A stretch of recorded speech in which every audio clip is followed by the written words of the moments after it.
Hi, ever wonder what it's like to work another profession or live in the underworld? Listen to unsuspecting riders give a 10 to 15 minute personal masterclass as I spontaneously interview them as they enter my taxi. I'm your host, Simon Rushton, and this is Taxi Chronicles.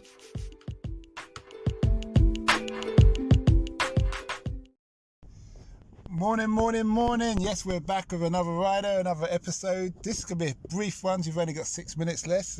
Actually, probably 5 minutes. We've got Bruno in the car. He's a drummer and a graphic designer, and he's full of tattoos. So it's going to be an interesting one. Bruno, nice to have you here today.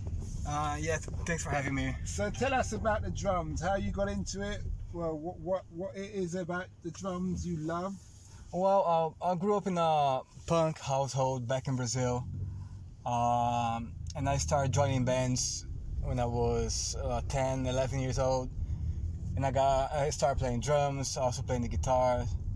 It's more like a hobby. So I've been playing music since I was 10 years old, and that's something I still do. Okay, do you play in a band? Well, at the moment of the pandemic, not really. Okay. But I do have a few bands on hold at the moment. Mm-hmm. But for now, I'm just going to my studio right now and I'm gonna practice there. But just out of curiosity, with the internet, and obviously we've got Zoom and Lively, theoretically, you could play in the band and everybody's on their Zoom call. Yeah. Do you see what I mean? So you can kind of hear how it's. You put your headphones on. Yeah. You're smashing away. Someone's playing the guitar at the other end. Someone's doing a keyboard or whatever. Yeah. And then you're seeing if it could that work? Have you tried that? I haven't tried that, but I feel like for me, as I said, like as a hobby, I like playing music just because I the feeling of like playing with someone and playing live. So it wouldn't be the same for me. But what I do at the moment, sometimes I record my drums or guitars and I send over to friends around the world, and then they record vocals and bass guitar and all kind of stuff. Okay. Yeah. What would you say that you've learnt from playing the drums over the many years, because it's been some years, you said you started when you was 10, Yeah. that you wish you knew when you started? I wish I knew that basically like there's no right and wrong. Basically, it's just about like the kind of sound you wanna play, and I was very focused on trying to play fast and trying to play hard because, like I said, I grew up listening to punk and metal. Mm-hmm. But nowadays I listen to pretty much everything. I realized that playing drums is more about like the feeling, and you need to play with your mind instead of just playing with your hands and banging the drums, basically. So just wish I knew that.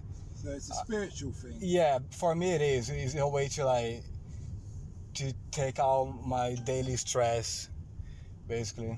Has there ever been a moment where you're just not in the mindset to play the drums, or has the drums been that release of... Oh, no. There are bad days that I don't feel like touching the drums or any music instrument. But I think it is what it is, especially right now with everything going on. You have those days that you don't want to leave your bed. So, but at the end of the day, music is what keeps me going. Okay, Yeah. That's good.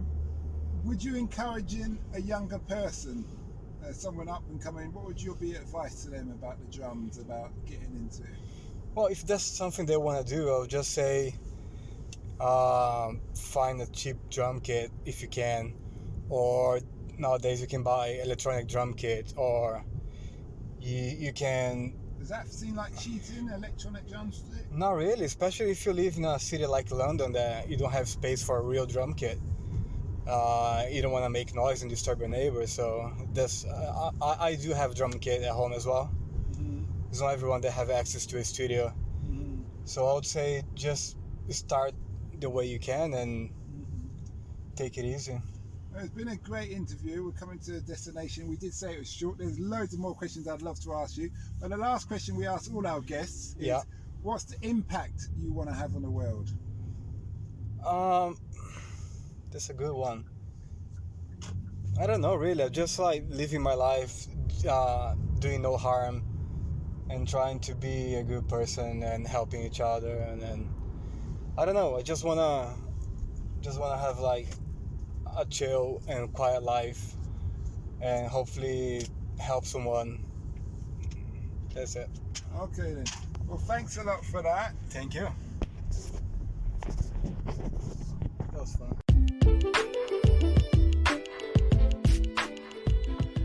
We hope you liked that interview. Don't forget to like, share and subscribe to get the latest daily episode. Ever considered investing in the continent with the fastest growing economy and population on Earth? The same continent that holds 30% of the world's known natural resources? Then listen to our sister podcast, Africa Investor Stories, where you will hear real investors with real stories from around the world share their experience of investing in Africa. We post Monday and Thursday at 10 a.m.